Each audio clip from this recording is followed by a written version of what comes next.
राजस्थान सरकार की ओर से ज्ञान दो 2.0 कार्यक्रम के तहत आज केमिस्ट्री क्लासेस में VSEPR थ्योरी के हम पार्ट थर्ड को लेने जा रहे हैं। पिछले वीडियो के अंदर आपने डाइपोल मोमेंट को स्टडी किया था। डाइपोल मोमेंट के बारे में थोड़ी सी चर्चा करते हुए आज हम पोलैरिटी अर्थात ध्रुवण क्षमता को डाइपोल मोमेंट के आधार पे ही समझने का प्रयास करेंगे। डाइपोल मोमेंट में आपने दो चीजें देखी थी, एक तो किसी भी बॉन्ड के लिए डाइपोल मोमेंट और दूसरा पूरे मॉलिक्यूल के लिए डाइपोल मोमेंट।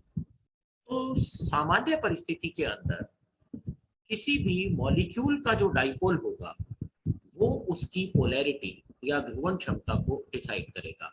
जैसे यहाँ हम एक एग्जांपल ले रहे हैं CO2 का।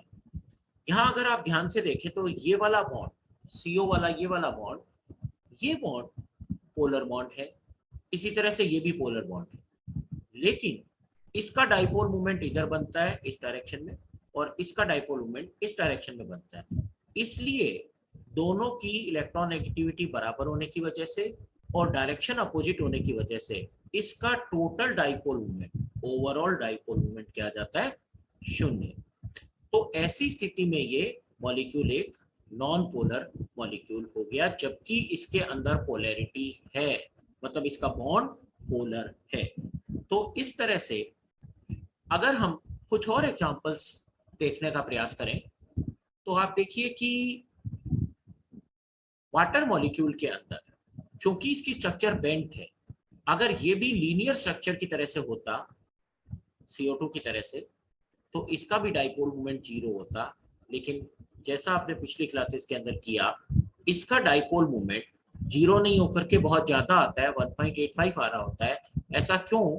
क्योंकि इसके अंदर sp3 हाइब्रिडाइजेशन है एवं इसकी बेंट स्ट्रक्चर है और साथ ही इसके यहाँ पर दो लोन पेयर्स भी हैं। तो अब अगर आप ध्यान से देखें तो इसका एक डाइपोल इधर बनेगा और दूसरा डाइपोल इसके बॉन्ड का इधर बनेगा। तो इसके दोनों बॉन्ड तो पोलर बॉन्ड हुए, लेकिन इसका डाइपोल और नेट डाइपोल जो इस डायरेक्शन में बनेगा वो कहलाएगा ओवरऑल डाइपोल और ये एक अत्यधिक पोलर मॉलिक्यूल होगा। इस स्लाइड के माध्यम से हम कई सारे एग्जांपल्स एक साथ लेने का प्रयास करते हैं और आप इसमें समझने का प्रयास कीजिए कि कौन कौन से मॉलिक्यूल इसके अंदर पोलर होंगे और कौन कौन से नॉन पोलर होंगे, और साथ साथ आप ये भी समझिए कि इसके अंदर कौन कौन से के अंदर डाइपोल होगा और किसके अंदर डाइपोल नहीं होगा। जैसे HCl पोलर होगा, PF3 नॉन पोलर होगा, अमोनिया पोलर होगा, CCl4 या CH4 दोनों नॉन पोलर होंगे। लेकिन अब ये देखिए CH3Cl ये पोलर मॉलिक्यूल हो जाएगा। तो यहाँ ये एक एग्जांपल बहुत इंटरेस्टिंग है।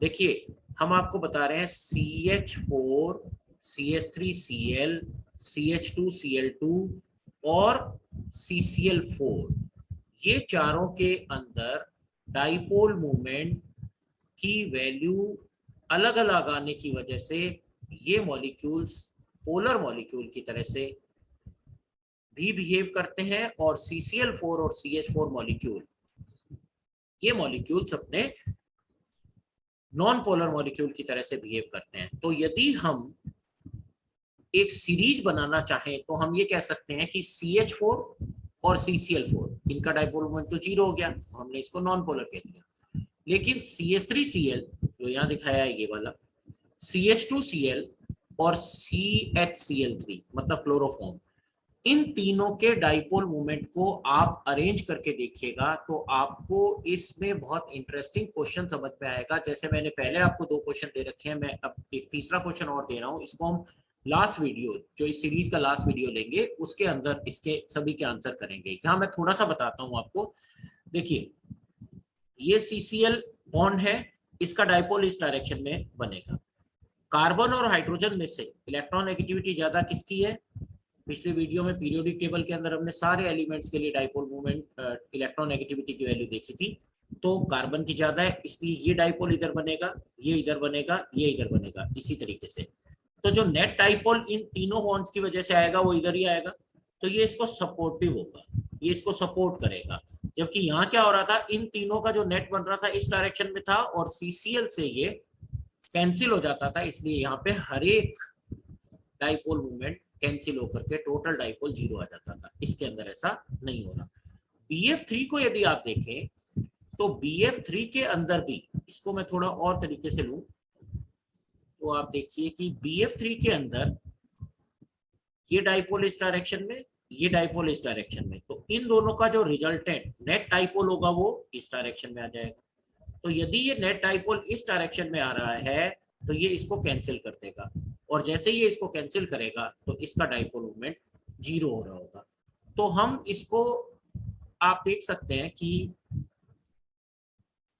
ये वाला, ये वाला, इन दोनों का जो डाइपोल बन रहा होगा वो इस डायरेक्शन में आ रहा होगा और ये वैल्यू इसके बराबर आएगी, इसलिए ये कैंसिल हो रहा होगा। तो ये हमारे लिए एक इंटरेस्टिंग पॉइंट होता है जो हमें देखना चाहिए। और इसी के आधार पर यदि हम देखें तो इसका डाइपोल इस डायरेक्शन में, इसका ऊपर की डायरेक्शन में, इसका इस डायरेक्शन में, तो इन सब का जो नेट डाइपोल बन रहा होगा वो किस डायरेक्शन में जाएगा, इस डायरेक्शन के अंदर। तो इसलिए ये नेट डाइपोल इसका 0 नहीं होगा। यहाँ केस बिल्कुल डिफरेंट था, इसका इधर, इसका इधर, इसका इधर, और इन तीनों का जो सपोर्टिव नेक्स्ट बनेगा वो किधर जा रहा है, इसको सपोर्ट कर रहा है, मतलब CCl वाले को इसको ये सपोर्ट कर रहा है। तो इस तरह से हम इनके डाइपोल्स को देख सकते हैं।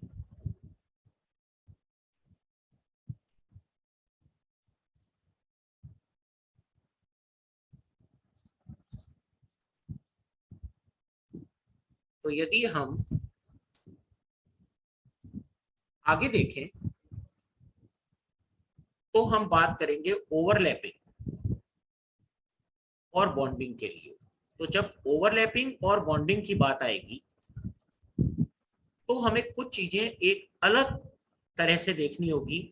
जब हम कहते हैं कि बॉन्डिंग, तो इसका मतलब इलेक्ट्रॉन की शेयरिंग हो गई। ओवरलैपिंग का मतलब अभी इलेक्ट्रॉन की शेयरिंग होने का प्रयास हो रहा है। तो जैसे हाइड्रोजन हाइड्रोजन दो एटम्स हैं, इनके अंदर s और s की ओवरलैपिंग हो रही है, s ऑर्बिटल और s ऑर्बिटल की ओवरलैपिंग हो रही है। तो ओवरलैपिंग रीजन कौन सा है, ये वाला, सिर्फ जो इतना रीजन है यही वाला ओवरलैपिंग रीजन है। लेकिन HCl के अंदर देखते हैं तो हाइड्रोजन का तो s ऑर्बिटल और क्लोरीन का p ऑर्बिटल, ये ओवरलैपिंग का रीजन है। Cl2 के अंदर देखते हैं तो ओवरलैपिंग का रीजन ये है p और p ऑर्बिटल। तो आप देख सकते हैं यहाँ पे s ओवरलैपिंग है, यहाँ पे p ओवरलैपिंग है, और ये वाली s एंड p ओवरलैपिंग है। लेकिन ये ओवरलैपिंग एक लाइन के तरह से है, एक लाइन की तरह से है, इसलिए ये लीनियर ओवरलैपिंग है। ये भी लीनियर ओवरलैपिंग है और ये भी लीनियर ओवरलैपिंग है। तो इस लीनियर ओवरलैपिंग की वजह से यहाँ पर सिग्मा बॉन्ड बनता है। यदि हम ये कहें कि अगर यहाँ पर ये p ऑर्बिटल इस तरह से होता और ये p ऑर्बिटल इस तरह से होता, और अब हम ये कहते हैं कि इसके अंदर ओवरलैपिंग होनी है, तो अब ओवरलैपिंग एक लाइन की तरह से तो हो नहीं सकती, इसकी ओवरलैपिंग यहां से ऐसे होती और यहां से ऐसे होती। तो यही वाली जो p ओवरलैपिंग होती वो कौन सी ओवरलैपिंग हो जाती, साइड वाइज ओवरलैपिंग। और साइड वाइज ओवरलैपिंग के अंदर ये वाला p पाई बॉन्ड बन जाता।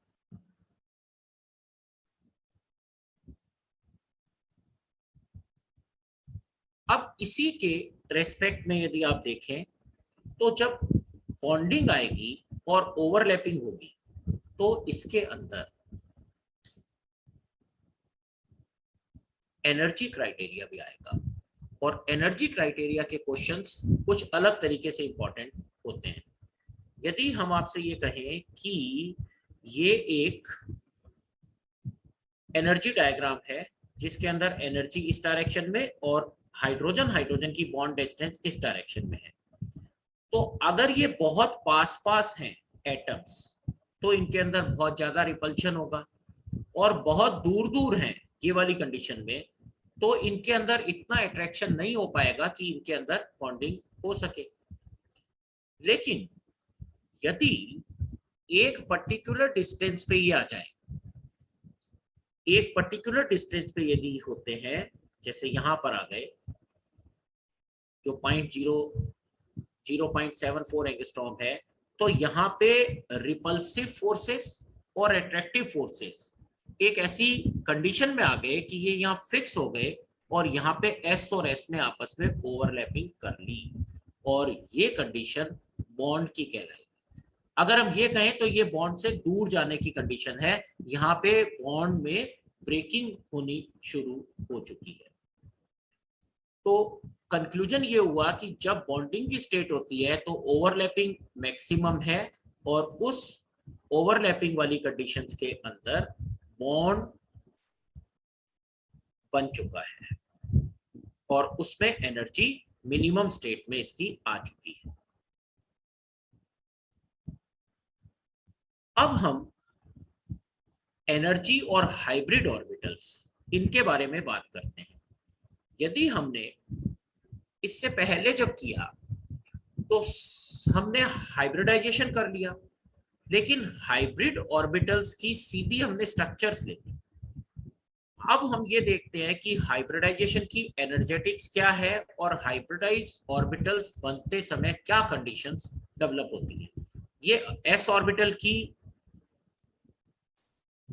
स्ट्रक्चर है, जिसमें इसके अंदर नोडल प्लेन 0 होगा।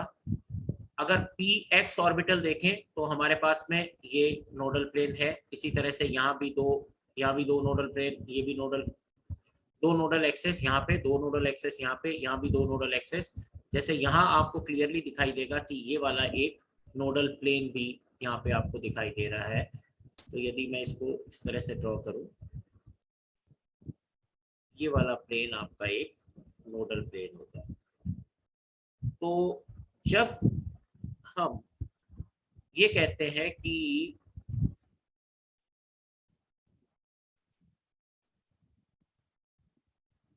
हाइब्रिडाइजेशन होना है, तो हाइब्रिडाइजेशन प्रोसेस क्या है? Technically hybridization is a process of mixing of orbitals of different shape, different size and of different energies। संकरण एक ऐसा प्रक्रम है जिसमें भिन्न भिन्न आकृति के, भिन्न भिन्न आकारों के एवं सबसे महत्वपूर्ण भिन्न भिन्न ऊर्जाओं के ऑर्बिटल्स आपस में मिक्स होते हैं to get the orbitals of same shape, same size and of same energy. आपस में इस तरह से मिक्स होते हैं कि नए बनने वाले ऑर्बिटल्स की आकृति, आकार एवं ऊर्जा समान होती है। दूसरे शब्दों में जब हम हाइब्रिडाइजेशन कहते हैं, तब हाइब्रिडाइजेशन में डीजेनरेट ऑर्बिटल्स का निर्माण होता है जेनरेट ऑर्बिटल से। तो हम बहुत जल्दी से इसकी एनर्जेटिक्स का एक दो एग्जांपल्स लेते हैं। अगर बेरिलियम का आप इलेक्ट्रॉनिक कन्फिगरेशन देखेंगे तो 1s2 2s2 है और 2p ऑर्बिटल्स इसके अंदर खाली हैं। तो अभी क्योंकि दो ऑर्बिटल्स तो इसके अंदर भरे हुए हैं, तो इसके अंदर हाइब्रिडाइजेशन हो नहीं सकता। तो एक इलेक्ट्रॉन यहाँ पे अगर चला जाए तो इसके अंदर हाइब्रिडाइजेशन पॉसिबल है। तो हमने यहाँ से यहाँ एक इलेक्ट्रॉन को एक्साइट कर दिया, एक एस ऑर्बिटल में इलेक्ट्रॉन और एक पी ऑर्बिटल के अंदर इलेक्ट्रॉन। तो ऐसी कंडीशन के अंदर इसमें sp हाइब्रिडाइजेशन पॉसिबल हो सकता है, जैसा यहाँ पे हमने दिखा दिया। अब जब sp हाइब्रिडाइजेशन इसके अंदर हो जाएगा तो ये वाली कंडीशन बेरिलियम की आ जाएगी। अब अगर देखते हैं तो बेरिलियम के साथ में यहाँ पे आप तीन एग्जाम्पल एक साथ समझने का प्रयास कीजिए। हमने सबसे पहले लिया है BeF2, सबसे पहले हमने लिया है BeF2। मैं यहाँ पे 3 एग्जांपल्स आपको बताने का प्रयास कर रहा हूँ। ये है BeF2, इसको आप BeCl2 की तरह से भी देख सकते हैं। एक हम यहाँ पे देंगे BeH2 इसी डायग्राम के अंदर ही, जिसकी स्ट्रक्चर सिमिलर होगी, जिससे आपको ओवरलैपिंग, बॉन्डिंग और उसकी एनर्जी समझ में आ जाए। और तीसरा हम यहाँ पे ले लेंगे, हाइब्रिड ले लेंगे इसके अंदर, मतलब दोनों अलग अलग ले लेंगे, BeHF। ये हाइपोथेटिकल है, मतलब ये वाला रियल में बन नहीं रहा होगा, लेकिन हम इसको एग्जाम्पल के तौर पर लेंगे। तो यदि हम ये कहें कि BeF2 है, तो आप देख सकते हैं BeF2 के अंदर फ्लोरीन का p ऑर्बिटल और बेरिलियम का sp ऑर्बिटल, ये वाली और ओवरलैपिंग हो रही है, और ये ओवरलैपिंग कौन सी है? spp। इसी तरह से यहाँ भी spp। लेकिन अगर यहाँ हाइड्रोजन होता तो फ्लोरीन की जगह यहाँ पे सिर्फ s ऑर्बिटल ही होता, तो ये कौन सी हो जाती? sps overlapping. यहाँ भी sps ओवरलैपिंग। लेकिन ये वाला अगर हाइपोथेटिकल होता BHF, तो यहाँ क्या होता? ये F ही रहता, तो spp, और यहाँ H हो जाता, तो ये sps। तो ये ओवरलैपिंग का मतलब है, तीनों ही केस में ओवरलैपिंग तो लीनियर होगी, लेकिन बॉन्डिंग की प्रवृत्ति डिफरेंट हो जाएगी, जिसकी वजह से एनर्जी डिफरेंट हो जाएगी, पोलैरिटी डिफरेंट हो जाएगी, और डाइपोल मोमेंट भी डिफरेंट आएगा। इन दोनों केस के अंदर आपका डाइपोल मोमेंट 0 आएगा, लेकिन इसके अंदर डाइपोल मोमेंट 0 नहीं रहेगा।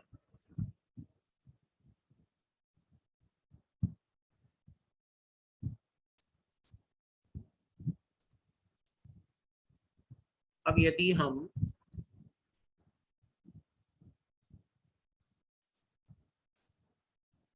दूसरा एग्जांपल यहाँ पे देखें,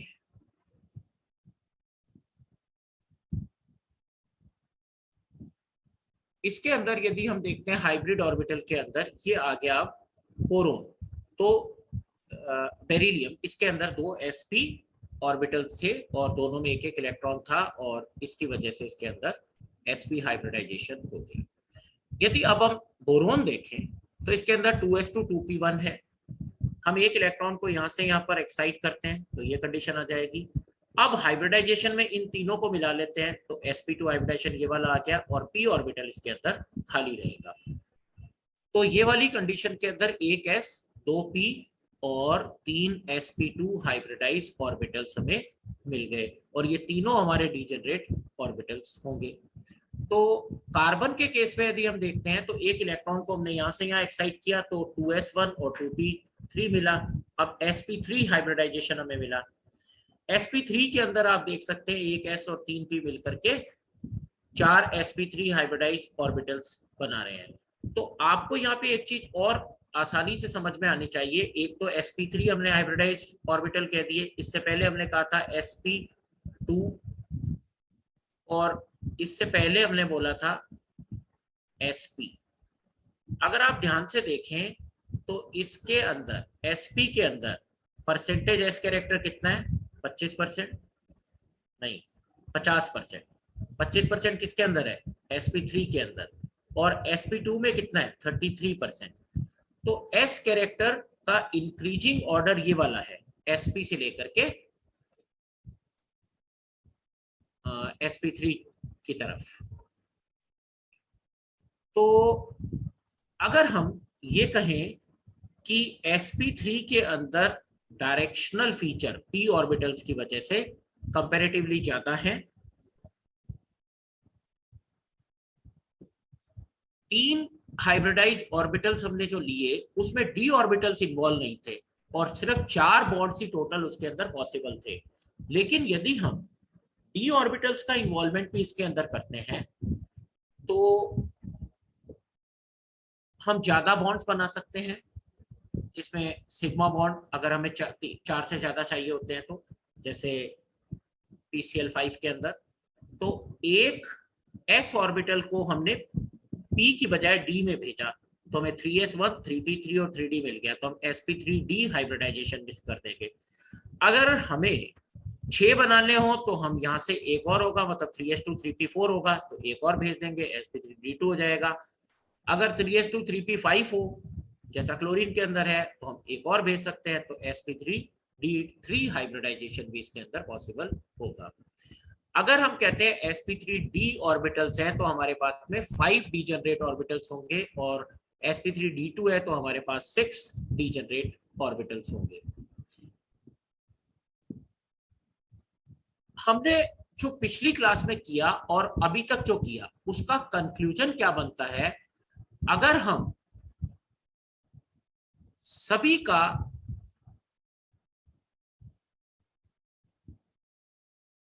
क्वेश्चंस की फॉर्म में एग्जांपल्स देखना चाहें तो हमने ये टेबुलर फॉर्म में आपके लिए यहाँ पे बना रखा है। sp हाइब्रिडाइजेशन के अंदर आप देख सकते हैं यहाँ पर बेरिलियम क्लोराइड HgCl2 जैसे मॉलिक्यूल्स हैं। sp2 के अंदर BF3SO3 जैसे मॉलिक्यूल्स हैं। sp3 के अंदर CH4 अमोनिया H2O अमोनियम जैसे मॉलिक्यूल्स हैं। यहाँ मैं अमोनिया का एग्जांपल स्पेसिफिकली आपको बताना चाहता हूँ क्योंकि हमें बाद में आगे के वीडियोस के अंदर अमोनिया और इससे बनने वाले अमोनियम आयन को भी देखना होगा, और अमोनियम आयन के अंदर हाइब्रिडाइजेशन और अमोनिया में हाइब्रिडाइजेशन सिमिलर होते हैं, लेकिन फिर भी इनकी स्ट्रक्चरल डिफरेंस हो जाती है, इनकी बॉन्डिंग डिफरेंट हो जाती है, और इनके अंदर डाइपोल मोमेंट के अंदर भी डिफरेंस आने लग जाता है। तो इसी तरह से अगर आप sp3d हाइब्रिडाइजेशन देखते हैं तो यहाँ पर आपको PCl5 PF5 SF4 BRF3 ये मॉलिक्यूल्स मिलेंगे। लेकिन मैं दोबारा आपको रिपीट करूं कि हमने जैसे sp3 वाले केस में किया था, ये वाला टेट्राहाइड्रल है, ये ट्राइगोनल पिरामिडल है, ये बेंट या वी शेप है। ऐसे ही इसके अंदर ये ट्राइगोनल बाई पिरामिडल है, ये सीसो है और ये टी शेप है। ऐसे ही sp3d2 के अंदर ये ऑक्टाहाइड्रल है, ये स्क्वायर मोनोपिरामिडल है, ये स्क्वायर प्लेनर है। तो इस तरह से ऑर्बिटल्स और उनकी एनर्जीज को यहाँ पर लिया जा सकता है। हमने अभी तक आपको जो क्वेश्चंस दिए हैं उनमें से 2 क्वेश्चंस के बारे में सोचने को कहा है, अमोनिया से अमोनियम आयन का कन्वर्जन और BF3 से BF4 का कन्वर्जन। इसको आप अगले प्रोसेस तक में बना के रखिए और इसको हम डिटेल में लेंगे।